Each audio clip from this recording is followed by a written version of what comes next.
Hi, it's Hussein here from Audioflow, and today I'm going to have a really good look at the new Unify PowerAmp and compare it against some of the other most popular two-channel power amps which are out there on the market.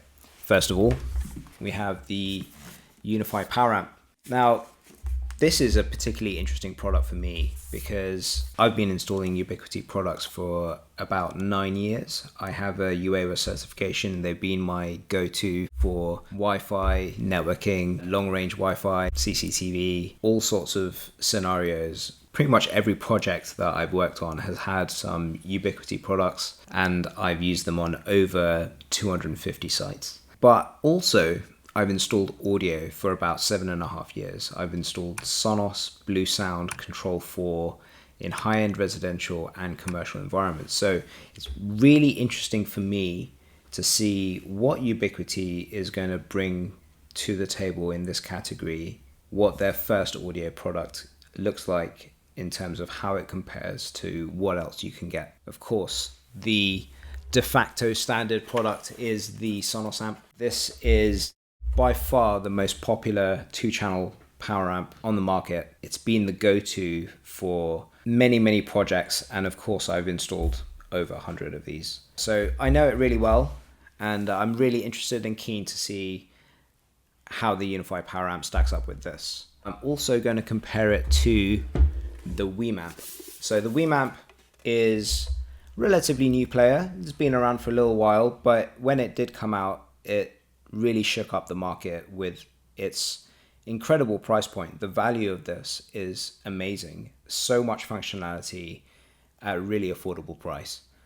This is the first time I've used a WiiM Amp, so really interested, very curious. I can't wait to give this a go and see how it stacks up with the others. But I'm also going to compare it to a Bluesound Powernode.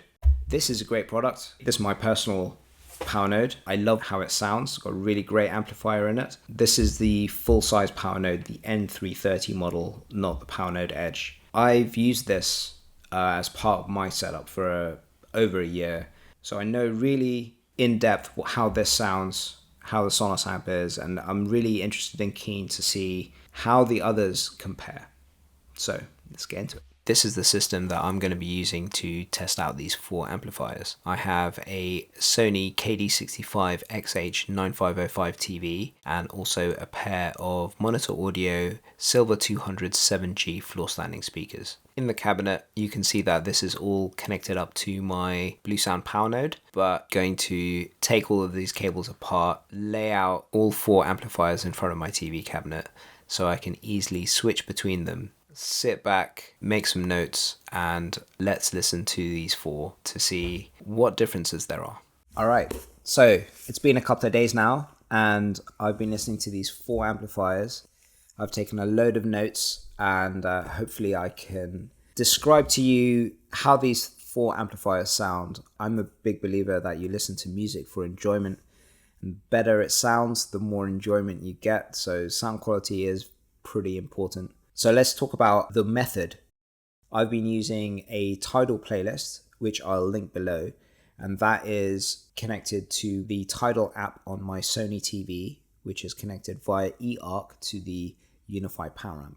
The PowerAmp was the first amplifier that I've tried. Excited to give it a go and really interested to see how it sounds because they have no audio heritage, but I've been really impressed at the way that this thing sounds. General way that I would describe it is that it has amazing separation, something that I've realized I really enjoy, and a wide soundstage and a really good balance.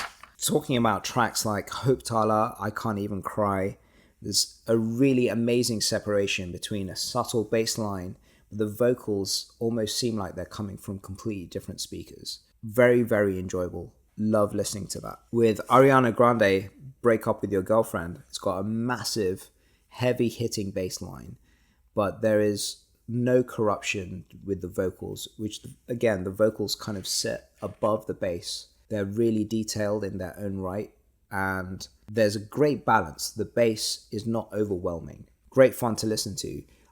I actually don't have very many bad things to say about the way that this amplifier sounds, which is so great. Going back to my notes with Limp Bizkit, Goodbye, I've written, it sounds expensive, which is what a great compliment. This is actually quite a subtle track. The audio quality has got a big bearing on how much you enjoy it.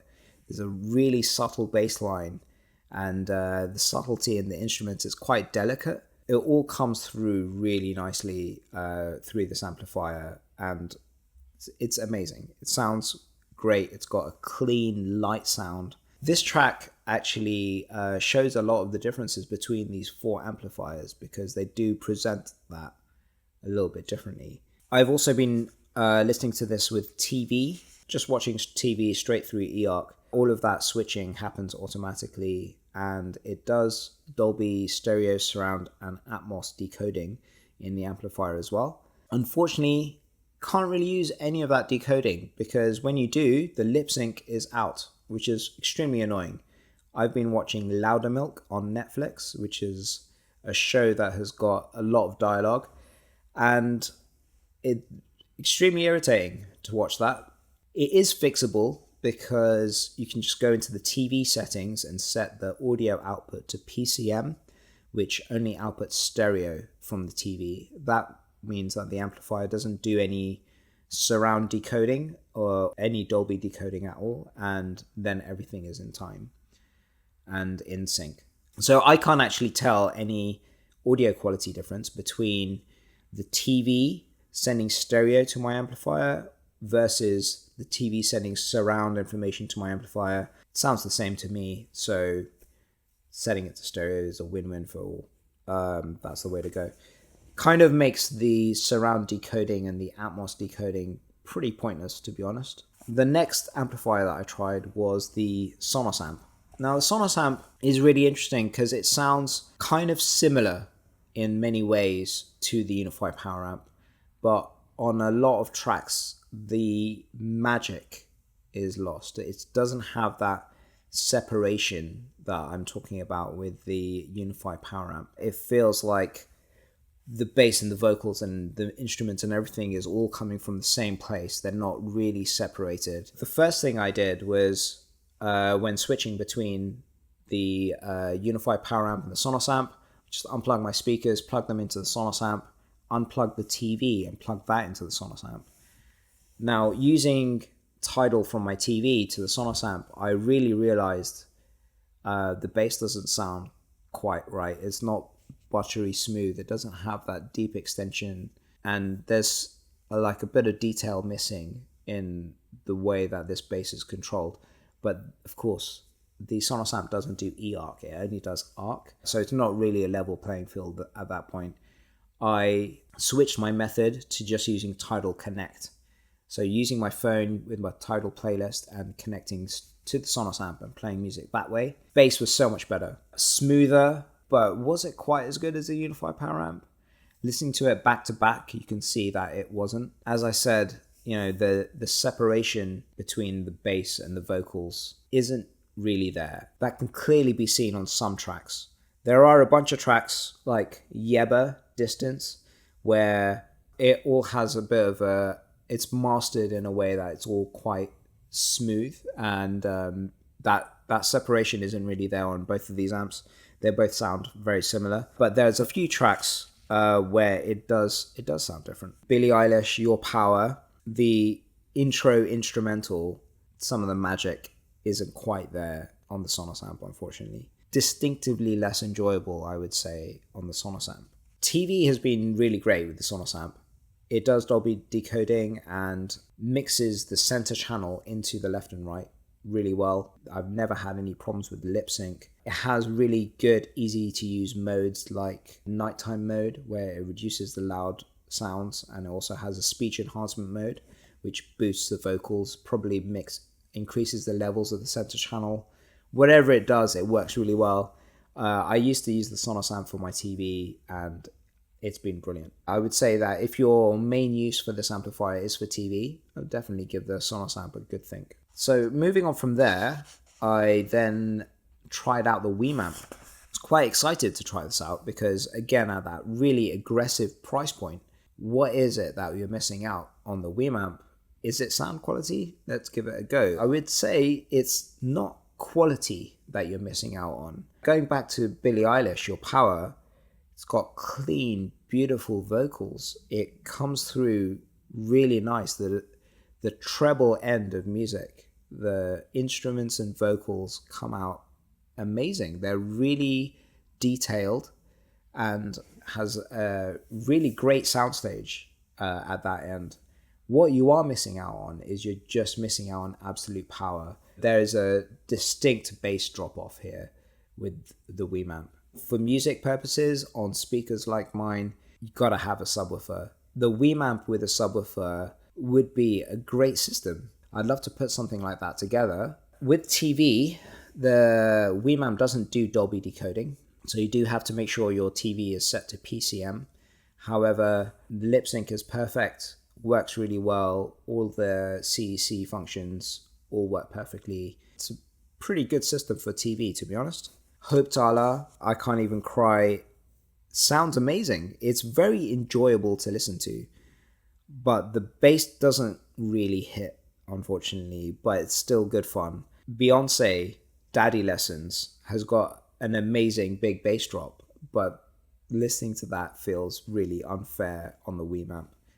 Gotta have a subwoofer, like I was saying. Moving on from that to try the PowerNode. Now, the Bluesound PowerNode has got the biggest difference of all of these amplifiers. Plugging it in straight after the WiiM Amp is a massive difference in terms of pure power and bass output. Out of all of these, this is the only amplifier where I have zero desire to have a subwoofer. It gives me a really deep, full range sound from my 80% floor standing speakers. With Ariana Grande, it's bass heavy. It's an amazing sound that you get. The bass drop on some of these tracks are great. It's got such a high volume output as well. It's clearly loads of power from this amplifier. But the thing is there that much control?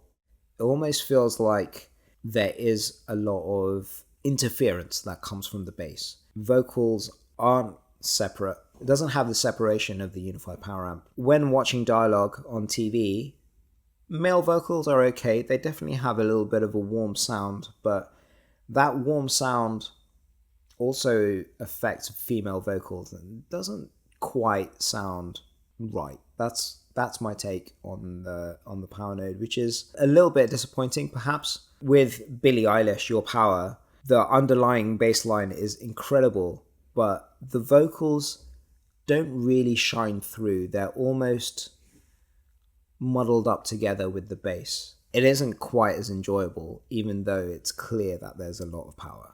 This video is brought to you by Audioflow.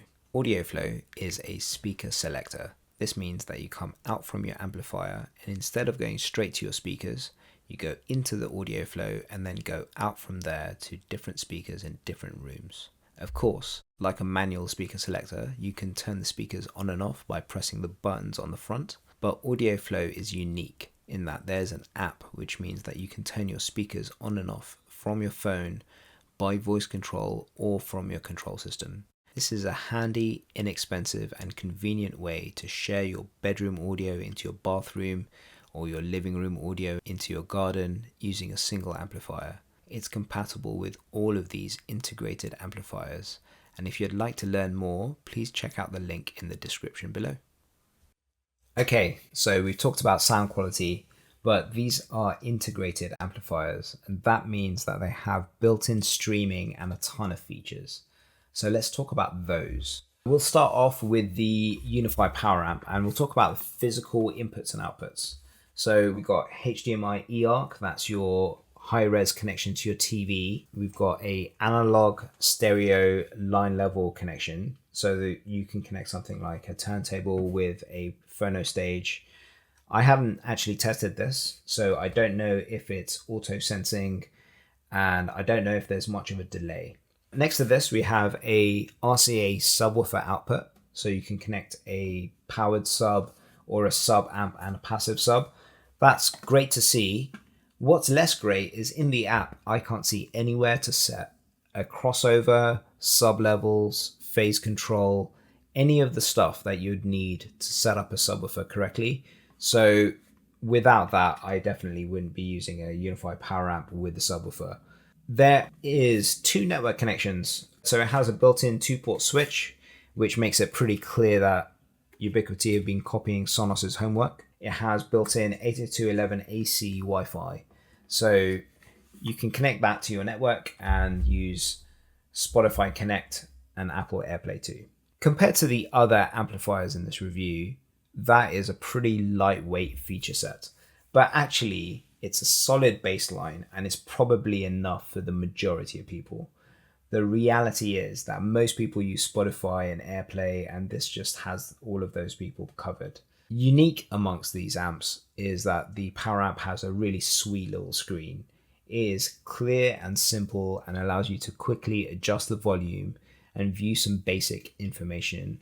A little bit like the LCM screens that you see on their switches and gateways. It feels like Ubiquiti are putting little screens on all of their devices part of their brand identity. On the screen, you can view now playing info with album art and transport controls, and you can change inputs too. While I'm on the hardware of this thing, there's definitely a problem with energy usage. I don't have a power meter, but all of these amplifiers are cool to touch, apart from the Unifi PowerAmp, which is always toasty and warm, even when there's no music playing at all. So it's clearly sucking power and generating this heat constantly, which isn't good for longevity, especially if you're installing this in an enclosed environment or in a data cabinet. I will fly through the app. I'm using app version 1.17 and device version 1.0.10. It's pretty basic, but there's a couple of things to note. There's a toggle which can toggle your 10-band equalizer on and off if you want to fiddle with that. There is also a dynamic boost setting, which is actually just loudness. I don't know why they have decided to use their own words here when you could just say loudness. You can group multiple power amps together, and these groups appear in Spotify Connect. An interesting feature is that it has quiet hours. This is pretty innovative. It's you can set some hours, and it will automatically lower the volume of the amplifier between those hours. It's quite interesting. It's a feature that I haven't seen on any other amplifier, so kudos to Ubiquiti for making up something new. The reality is that you're going to use the app for setup, but you're not going to use it for playback. You'll be using Spotify or AirPlay or your TV. And that same reality is the same with all of these amplifiers, which is why I'm not really going to spend that much time going through the apps. There is a quick note about ecosystem though. This is the first audio product from Ubiquiti, and at the moment it's a minimum viable product. If you do TV, Spotify, and AirPlay, then it works great. Maybe there'll be integration with Unifi Protect and Access, which will duck the audio and play a doorbell chime through the speakers. Maybe there'll be other integrations like Tidal Connect or Rune, or being able to play music files from a NAS. Maybe you'll be able to do the Dolby decoding and send channels of audio to other products. Maybe there'll be wireless subwoofers. Maybe you can control it from a Unifi Connect in-wall screen. All of this is possible, but will any of it happen? Moving on to the Sonos Amp. This is a super mature product, which is really flexible. It has more or less the same physical I/O as the Unifi PowerAmp. HDMI ARC, so it's not eARC, it's limited to Dolby Digital, but it still works really well. I've personally connected this to many TVs in my installation career. It's always been 100% reliable. The lip sync has always been perfect. It's auto switching and CEC volume control has always worked perfectly as well. The amp can also use this natty little proprietary Sonos dongle. This combined with a passive HDMI cable means that you can do a Toslink SPDIF digital input into this connector, which is pretty cool. That means you can connect it to things like a CD player or a video matrix audio breakout. Most people are probably not going to use it, but If you are, you know that's useful. It has a hardwired subwoofer connection. When you plug in a sub, you get all the settings you need to get it set up correctly. Your crossover, phase, levels, everything's all good. So thumbs up for that. You can connect your network via 802.11n Wi-Fi, or you can use this 2-port network switch to hardwire this. A lot of the time, I would use one port to go to the network and the other port to go to a Sonos sub or surrounds if I have this hidden away in a rack somewhere with all the wireless turned off. That's super reliable and pretty useful. The front of this has some pretty basic touch controls for play, pause, volume, and a little infrared window for learning TV remote control commands for volume. So that's all the physical stuff. But where Sonos comes into its own is the mature ecosystem that it comes with. It supports so many music services natively. I counted 90 in my region, which is pretty amazing, and that includes BBC Sounds, SoundCloud, Mixcloud, Audible for audiobooks, and Pocket Cast for podcasts. It's the only platform with native Apple Music support.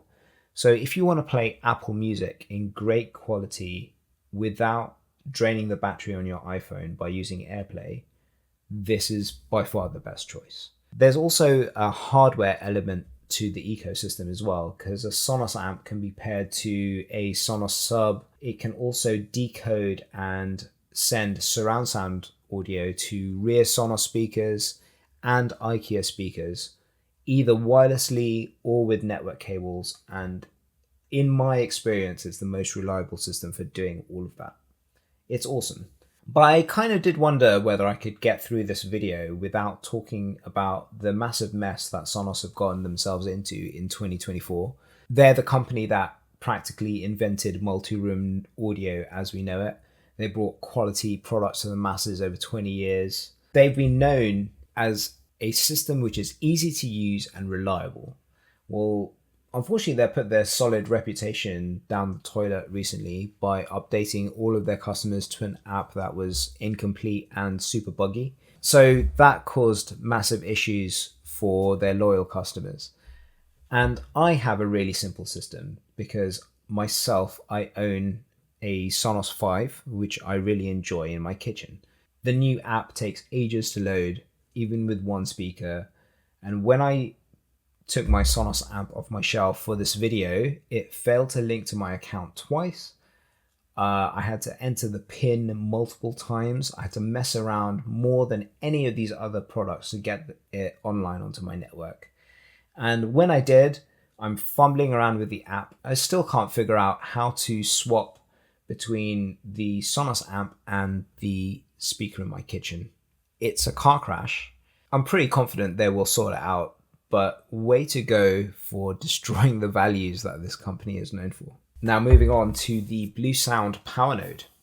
This is a little bit more compact than a Sonos amp, but it is packed with more features. It has these two little combo sockets for analog 3.5mm line level inputs, or using the mini Toslink to Toslink adapter, you can connect digital SPDIF inputs as well. There is HDMI eARC for your TV connection. There is USB, so you can connect a USB stick or external drive straight to the amplifier and play music off there. There's a RCA subwoofer connection, which gives you all of the controls that you need. The top has touch controls, which appear with a proximity sensor, and you can set the favorite buttons up in the app as well. So you can just turn up to the amplifier, press a button, and you can play music without using an app, which is outstanding. There is a headphone socket on the front, which is pretty old school hi-fi. And there's also a IR window. The Powernode can learn a whole load of functions from any remote control, or you can use the dedicated Bluesound RC1 remote control, which you can buy separately. The Powernode can connect to your network via gigabit Ethernet or 802.11 AC Wi-Fi, and it also includes two-way Bluetooth with aptX. That means that you can stream music to it via Bluetooth, but also, instead of playing music out to your speakers, you can play music through a pair of Bluetooth connected wireless headphones, which is pretty interesting and awesome. I've tried it to watch TV in the evening while wearing a pair of Bose NC700s, and it worked great. Surprisingly, the lip sync isn't too far off, and it's definitely watchable. This is the thing about Bluesound. It feels like they are giving you all of the features they can. There's 192 24-bit high-res audio support, it's Roon ready, the usual AirPlay 2 and Spotify Connect, but also Tidal Connect, and around 22 music services. There is no BBC Sounds, there's no SoundCloud, no Mixcloud, no Audible, and there's no Pocket Cast. So for all of that, I'd need to use AirPlay or Bluetooth, which isn't ideal. The Bluesound app, which you use to control Bluesound, is pretty cool though. It loads up fast, it's easy enough to use. Bluesound are trying to create an ecosystem, just like Sonos. You compare the PowerNode with rear Bluesound Pulse Flex speakers for Dolby Digital surround sound, or you can use another Bluesound amp.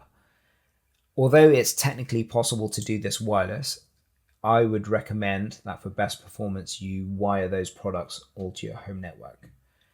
There is a Bluesound Sub Plus network subwoofer product as well, which again is a great idea, but it doesn't quite compare sound quality wise to a third-party wired subwoofer in the same price bracket, which is a bit of a shame. Okay, the WiiM Amp. What a interesting little product. We have a HDMI ARC socket. So there's no Dolby decoding here. Remember to set your TV to PCM. There is a analog stereo line level input, a digital Toslink input, a RCA subwoofer out, and some really easy to use speaker terminals. Like the PowerNode, this also has USB in case you have your music on USB storage. And I love this big knob on the front for convenient volume control and play pause controls. By far, the most cost-effective amplifier in this lineup, but check out what you get in the box. It comes with a stereo RCA cable for line in, comes with a Toslink cable for a digital source, it comes with a HDMI cable for your TV, and there is a Bluetooth remote control. Okay, I forgive them for not including the batteries, but check out the value here. It is outrageous when you consider that this is half the price of some of the other amplifiers in this review. The WiiM Amp connects to your network via Ethernet or 802.11 AC Wi-Fi, gives you Spotify Connect, Tidal Connect, AirPlay 2, and Chromecast. None of the other amplifiers do Chromecast, and this is a great feature and really quite good technology. The WiiM supports 24192 high-res audio and around 20 or so native music services. And the mix is a little bit better for me. It actually does BBC Sounds and SoundCloud.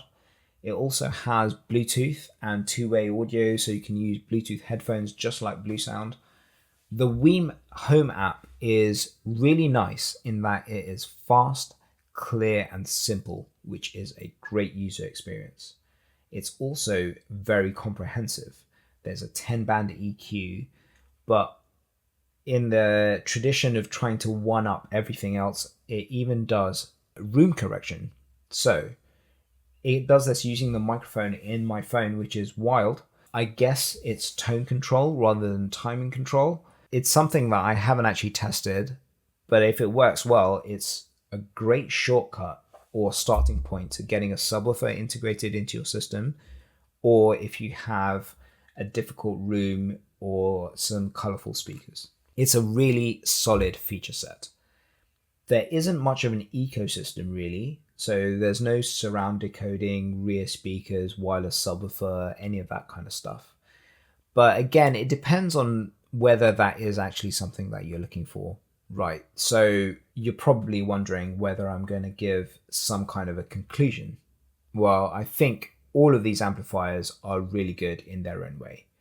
What I can definitely say is that any of these with a pair of speakers is going to be so much better than any soundbar. So if you have an option of doing that, definitely do that. The WiiM Amp is a value king.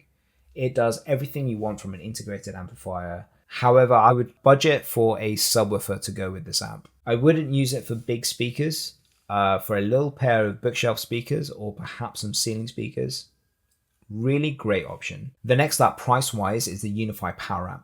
It really surprised me in terms of audio quality. If you're okay with TV, Spotify, and AirPlay, what a great amplifier that you can definitely enjoy the sound quality of. The fact that the power management is broken and the amp is warm all the time is a bit of a deal breaker for me, but I don't really want to put it in my TV cabinet pumping out all that heat. The Sonos Amp, if you are a Apple Music user, I would definitely go with this. It would sound the best for you. If you're interested in the idea of wireless Sonos subwoofer or rear surround speakers, which might also be IKEA table lamps, the Sonos ecosystem is outstanding for that.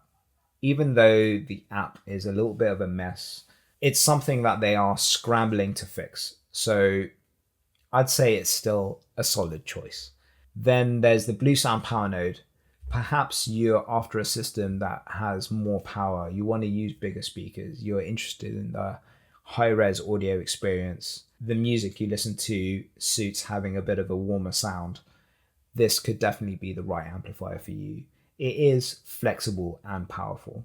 All of these amplifiers are a great choice when using the Audioflow speaker switches. You can use one amp and an Audioflow as a cost-effective and convenient way of listening to the system in a handful of rooms. So find out more about those in the links below. Thanks for watching my first YouTube video. I'll try and make some more, so feel free to subscribe, and if you've got any questions, comment below.